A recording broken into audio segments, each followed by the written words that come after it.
उसे बस इतना लगा कि मौसम कुछ ज्यादा ही गर्म है, इसलिए वह ठंडक पाने के लिए सीधे समुद्र में कूद गया।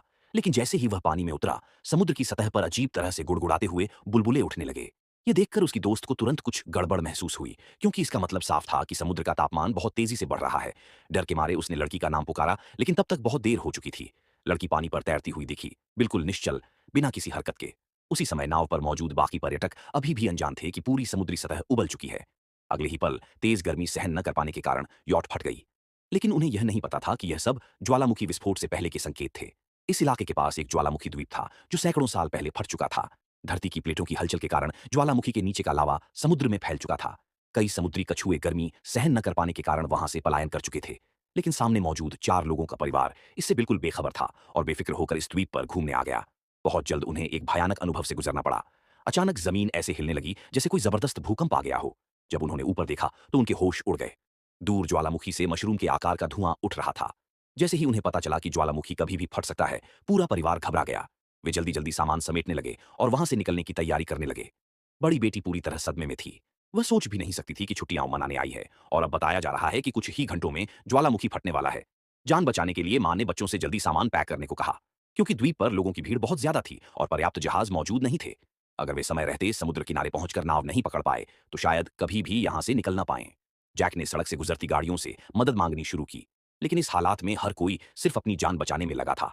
कोई भी रुकने को तैयार नहीं था। मौत करीब आती देख जैक ने सड़क किनारे खड़े एक बड़े ट्रक पर नजर डाली। बिना कुछ सोचे समझे उसने परिवार को चढ़ने को कहा और ट्रक लेकर भाग निकला। हालांकि गाड़ी मिल गई, लेकिन स्थानीय लोग उसे छोड़ने वाले नहीं थे। वे लगातार उसका पीछा करते रहे।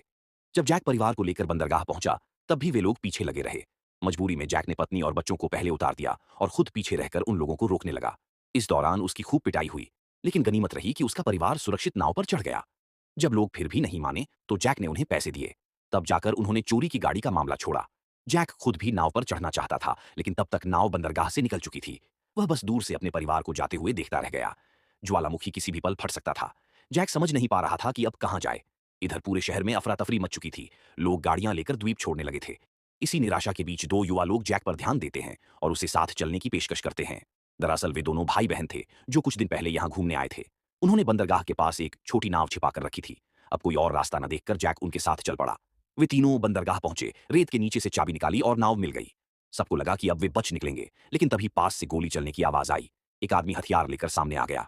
वह सिर्फ उनकी नाव चाहता था, लेकिन नाव दे देते तो वे खुद फंस जाते।